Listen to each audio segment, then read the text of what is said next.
Hi guys, James at Rampant Lion Reviews again for you today with another beer review. For this one we are going to head to England once again, and this is a brewery who I only reviewed for the first time a couple of videos back, but they are one of the most famous breweries you're going to find in England. And one of the reasons that I had never reviewed anything from them was I've never been such a great fan of English bitters. It's a style that, I just never really got into. I first experienced German beers, the Helles, the Dunkels, the Doppelbocks and things like that, and then later kind of expanded into the Belgian and the American beers. And the English bitter was just, it was a style that I just never liked that much. I always enjoyed the porters, I always enjoyed the stouts and stuff like this, but I thought it's been a while, I should really have a go at reviewing some of the bitters for you on the channel. So for this video we are going to return to the Fuller's Brewery from Chiswick in West London, as I said, and we're having a taste of a beer that is apparently one of the most decorated beers of all time. So this is the Fuller's ESB, which comes in at 5.9%. The original cask edition is apparently 5.5%, so a little bit different there, but this one is their extra special bitter, if I'm sort of giving the anagram correctly, or the notation correctly, I guess you could say. But it should be a really interesting beer, this one, and it's got an 80 overall on Rate Beer, and I think it was a 98 within the style, and it says, it's the world's original, it's one of the most highly decorated beers around, and as I say, I need to open my mind a little bit when it comes to the English bitter. I've had some really good English style bitters over here in Sweden, I think it was Nynäshamn Brewery with the Bodied bitter, and also the Örebro bitter from Närkekulta Brewery as well, so it's about time I went and reviewed a couple of the kind of original English ones for you. So yeah, I'm very curious to see how this beer turns out, and it is a very, it is quite a famous beer, this one, so hopefully it is a good one. But anyway, as is usual with my reviews then, I'll tell you a little bit about the brewery. If you want to get straight to the tasting, just fast forward. All the usual links are in the description below. That's the brewery website, the link to my other reviews that I've done from Fuller's before. No doubt I will add some more in the near future. There's all the usual social media. If you want to see more beer reviews, do please consider subscribing to the channel.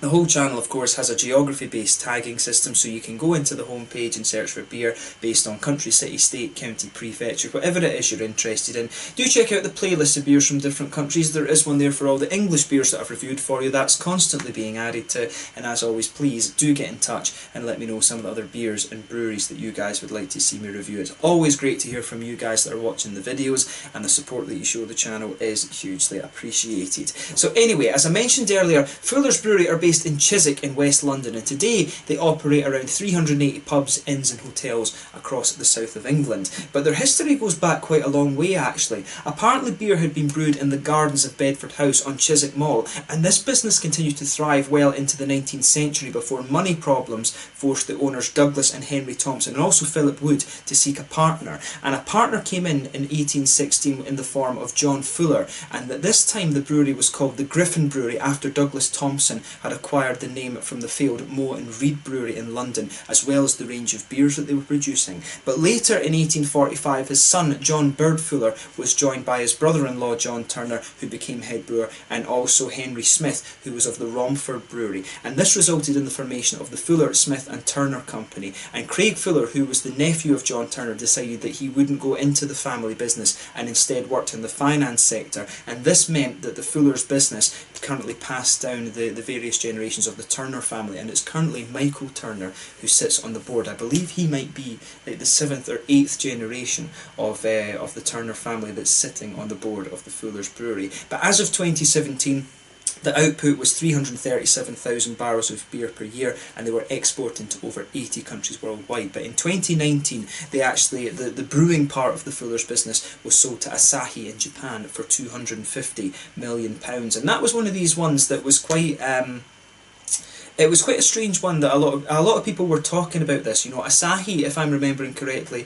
are the ones who have bought Pilsner Urquell over in Czech Republic as well. And in fairness, there's a lot of this debate in the craft beer world about big companies buying over the smaller ones. Fuller's, of course, a very, very historic English brewery, but in fairness, I would say, if you want, if you did want a big corporate company to take over one of the smaller ones, the Japanese are very, they are perfectionists when it comes to traditionalism and things like that. So they will maintain a lot of the original kind of brewing techniques and things like that. I don't see them moving their you know, moving the brewing away from the original Fuller's Brewery and things like that in Chiswick. They will keep it pretty much the same, I would think, although maybe they might brew some things under license in Japan and stuff like this. But yeah, this is another case of where one of the big boys has come in and bought over one of the little guys. But I'm actually reviewing this beer for you just about 2 weeks or so after that news is broken. So when I heard that that had happened, I went out and bought the London Pride beer that you saw me review earlier, and also this one, because I thought, you know, I should review these just before the kind of takeover happens, and maybe I'll review some of the other ones a little bit later on down the line, and we can have a discussion about how that's going. But yeah, so a very historic English brewery now in Japanese hands, and hopefully it's treated in the same way that Pilsner Urquell has been. I think a lot of the tradition over there in the Czech Republic has been maintained, so hopefully that is going to stay the same with Fuller's. But knowing the Japanese, I suspect that will be the case. But yeah, that's all you really need to know about the brewery for just now. If you want to learn a little bit more, check out the brewery website in the description below. You can follow them on Facebook and stuff like that, and keep up to date with them on Instagram as well. Those are probably the best ways to keep up to date with all the latest goings on. But let's get on to the tasting of this beer itself. Probably the most famous beers you're going to find from Fuller's are the Chiswick Bitter, the 1845, this one the ESB, and also the London Pride that you saw me review before. But yeah, as you can see, you know, a very, very distinctive style of artwork, this one. Very, very English. It almost reminds you of these, you know, the kind of round dolls that they like to put on the pool casks and things. You know, one of the big things that a lot of people criticise English beer for is the fact that it's warm and it's uncarbonated. Some people like that. I have to admit, I always prefer the slightly carbonated German beers, the Helles and the Pilsners and stuff like that, as I've mentioned. But you know, I think when the English beers are put into bottle conditioning, to me, that comes across quite nicely. But it says on the back here, best before the 1st of January 2020.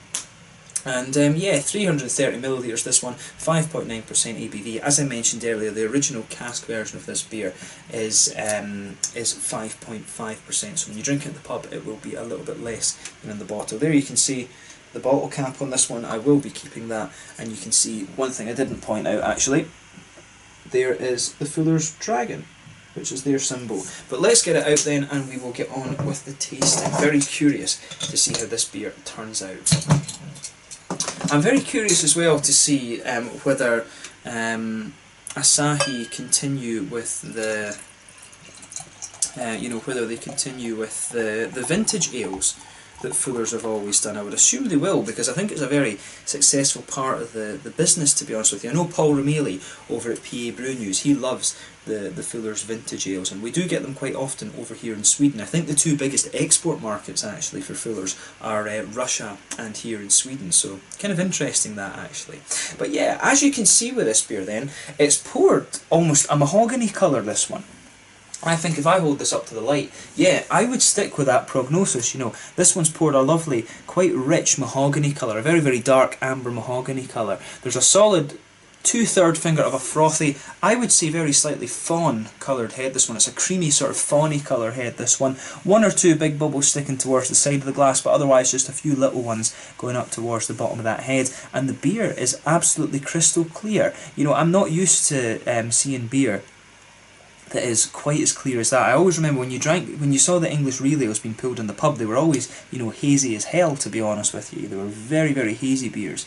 But it's quite strange to get these ones in the bottle that are, you know, absolutely crystal clear. But yeah, lovely mahogany looking colour, this one. You know, mahogany amber is the sort of colour that you would expect from an ESB, to be honest with you. But yeah, it looks very, very nice. Let's take a closer look at the aroma then, and just see how we get on with this beer. I will point out as well, this is the very first time I'm tasting this one. I've never ever tasted this beer before. Yeah, this again, and this is, I think I said the same about the London Pride.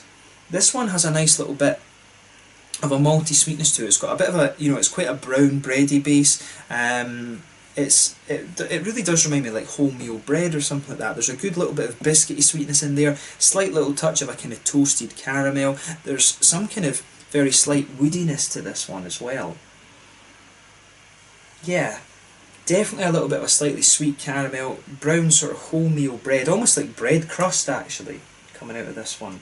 But yeah, a little bit of sweeter caramel, slightly toasted, a little bit of a kind of biscuity note in there as well, almost like McVitie's digestives. It smells the same way that you get that little almost corn syrupy taste from McVitie's Digestives. It really has that kind of aura about it. But it actually smells like quite a nice beer, this one. Yeah. So quite a lot sweeter in the malt base than I was thinking. You know, to me the English bitter has always been a very bready, kind of grainy style of beer, but again in the aroma, this one's coming across as being quite sweet rather than anything else. But yeah, I like how that aroma goes together. You can pick out certain elements from the hops as well. You've got that typical English earthiness. I've always found the English hops had a slightly darker earthiness to them than the German hops, and that comes out in abundance in this one. The earthiness is slightly darker. There's a little bit of a herbal quality in there, some kind of floral notes, a little bit of a lighter grassiness as well, some red. There is a bit of a red fruity quality to this one, I would say, as well. There's almost a little touch of a slightly orangey, citrusy note too, so a little bit of a figgy, maybe slightly raisiny, candied strawberry type thing to this beer, but also I think a little touch of a kind of, also a little bit of an orangey note to this beer as well. So as I always say, take a little bit of time and just enjoy the aroma of the beer before you get stuck into it. That's always half the experience when it comes to trying craft beers and whiskies and sakes and stuff like that. You can always get some really interesting things out of the aroma, and for me, when you sugar this beer up a little bit more, you start to get a little touch of a woody, kind of nutty aroma coming out of it, but the main focus of the aroma for me is that sort of brown, bready, grainy sort of thing that comes out of the beer. But yeah, let's have a taste of this one then. So this one is the ESB, the Extra Special Bitter, at 5.9% from the Fuller's Brewery in Chiswick in West London, down in England. Let's get stuck in. Slàinte, skål.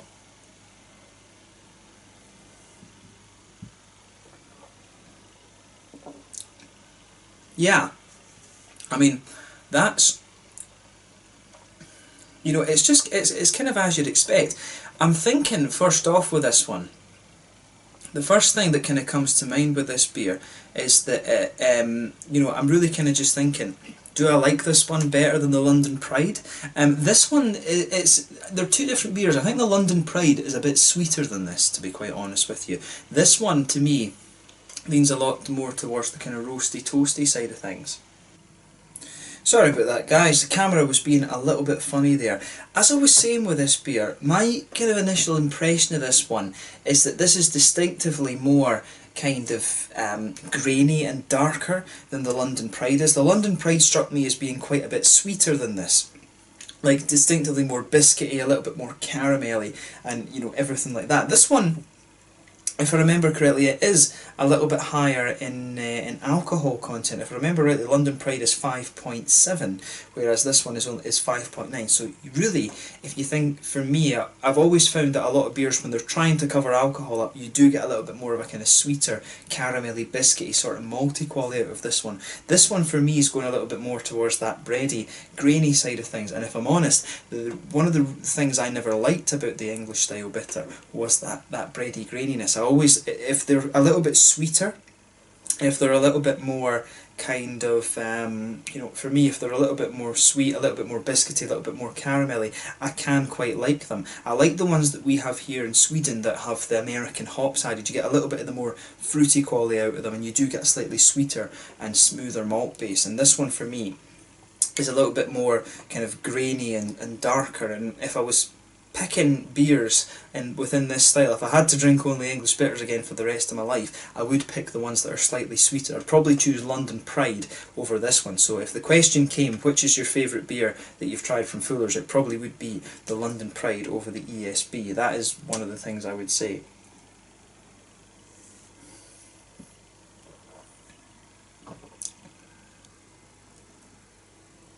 But yeah,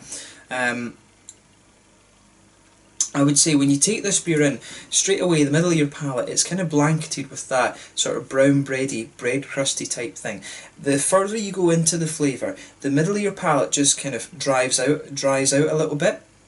You can feel you do get a little bit of slightly thicker sweetness, a sort of thicker malty quality to this one. That kind of, when the beer starts to dry out, you do get a little bit of smoothness kind of creeping in there a bit later on as well. But really, this beer for me, it's got a little bit of an almost rye quality to it.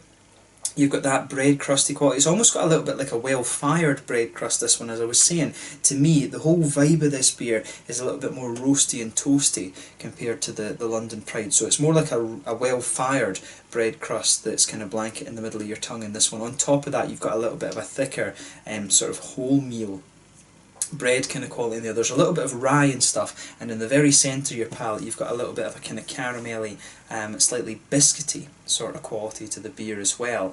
And if you go a little bit further forward, there's a little touch of a kind of nutty flavour in there as well, and some woody elements. So the malt base does have a good little bit going on about it, but it's definitely not one of the sweeter English bitters that I've come across. And as I said, you know, I do like, if I'm going to drink this style, I do prefer it to be a little bit kind of sweeter and less grainy, to be honest. It's the English malts, I think some of them can be very smooth, such as Maris Otter and things like that, but some of them can be very dark and very grainy, and this is one of the reasons why I've always preferred the darker beers when it comes to English Riedels, because a malt base like that works very well in a porter, it works very well in a mild as well, or in a stout and things. I like the dark English beers, but I've not been such a great fan of the lighter things like the English golden ales and the bitters and stuff. And it's just, I think the darker malt, the malt bases that you can get from English malt work better in dark beers, in my opinion. Just a controversial thing that, but yeah, it's just my kind of opinion of the style, and that's what you get with these beer reviews.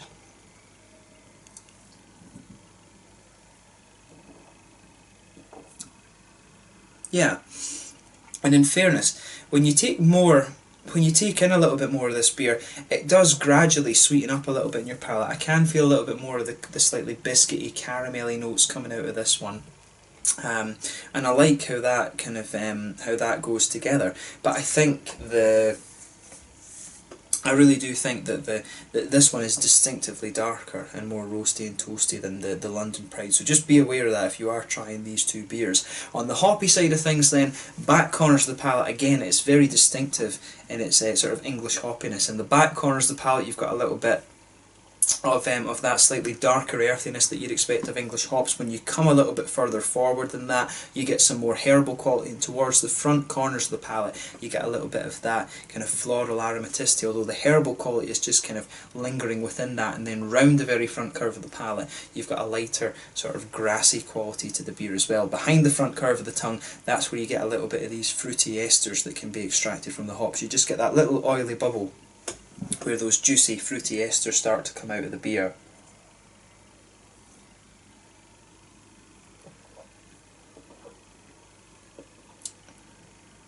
Yeah, and for me, I was picking up a little bit of an orange in the aroma, but again, it's mainly a little bit of that sort of grassy ester that's coming out of this one. It's got a little bit of grassiness to it, and a little bit of a kind of candied red fruit in there. Like, it's almost a little bit like a kind of candied strawberry or something like that. Maybe even a little touch of like a slightly black currant or something like that. Maybe even a little bit of figs. There's a little touch of that in here, and you can feel some of the biscuity sweetness just pushing its way out that a little bit more the further you get into the aftertaste. The malt base, as I said, just continues to sweeten up, and some of the more woody and slightly nutty flavours are coming out of this one the further you go into the aftertaste as well. But overall, it's an interesting beer. As I said, this one's a bit more darker and roasty and grainy. And if I was picking, as I say, if I was picking an English bitter and I had the choice between this and the London Pride, I would pick the London Pride just because it's a little bit sweeter.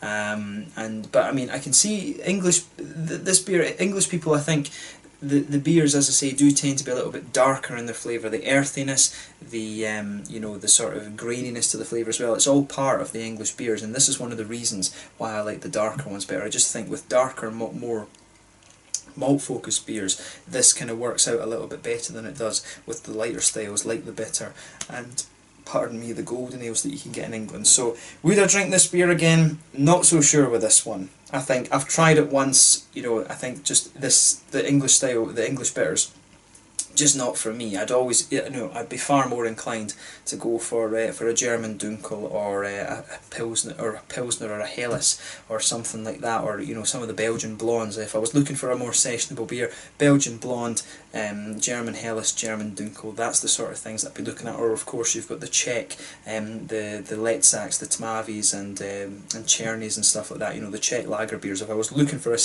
more sessionable beer, I would go for something like that as opposed to an ESB. But yeah, in terms of the mouthfeel then, mid-bodied beer, carbonation's quite smooth on this one. It leans a little bit more towards the oily side of things, this, but there is a little bit of that, there is a little touch of sweetness to it. As I say, the further you go into the aftertaste, this beer does become a little bit sweeter.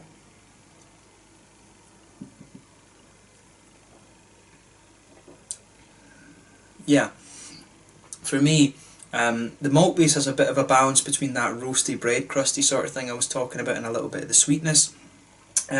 So you have got a little bit of bitterness, a little bit of the IBUs being contributed by the malt base in this beer. Nice little bit of bitterness from the hops in there as well, a good bit from the earthiness, and a little bit of the floral quality too. I think you're talking about somewhere between 30 and 40 IBUs in this beer. Probably nearer 40 to be fair with you, I would think. Good, as I say, good balance in the malt base between a little touch of sweetness, but mainly a sort of roasty bread crust, grainy sort of thing in this one, and you've got a little touch of a juicy fruity quality in there as well. But overall, an interesting beer. When it comes to the English style of bitter though, it doesn't quite hit the notes that I would want it to. It's not quite as sweet as I like the English bitters, and it's not quite got some of the kind of fruity, hoppy side of things. I think this is a style that could be very nice with American hops, but yeah, this one, it just doesn't quite tick the boxes for me, I'll be quite honest about that. But it's interesting to try this one, as I say, and it's one of the most, it's kind of one of the most famous English beers. So I think if you're going to try one of the most famous English style bitters, or ESBs, and you're not quite a fan of it, maybe this style just isn't for you. And this is kind of an opinion I've always had about this beer. As I say, when it comes to English traditional beer, I love the porters, I love the stouts. Some of the milds can be very nice as well, but the golden ales and the bitters, the bitters I think can be either a hit or a miss. And for me, this one, it's getting close to being kind of what I would want from the style. It's not too far away, but just, yeah, I probably would, if I had the choice, I would take the London Pride over this one every day of the week. But yeah, interesting to review this beer for you. As I say, one of the most decorated ESBs, which again kind of highlights my point, as I was saying, if you're going to try an English style bitter and you don't enjoy one of the most decorated ones, then maybe it's just a style that's not for me. But yeah, interesting to review this one. I hope you guys have enjoyed my take on this beer, and I will say about reviewing more in this style for you on the channel over the next little while. But really interesting to review this one. I hope you guys have enjoyed my take on it, and I will catch you guys soon. I'll see if I can try the Chiswick bitter and the 1845 from these guys in the future. But thank you again for watching my beer reviews. Until the next time, please like, subscribe, share, all the usual YouTube stuff. Let me know your own thoughts on this beer in the comment section below. Let me know what your favourite beers are from the Fuller's Brewery as well, and I'm sure I'll return to them at some point in the near future. So this one is the ESB, the Extra Special Bitter, at 5.9% from the Fuller's Brewery in Chiswick in West London in England. Until the next time, slàinte just now, and I'll catch you guys later. Slàinte, skål.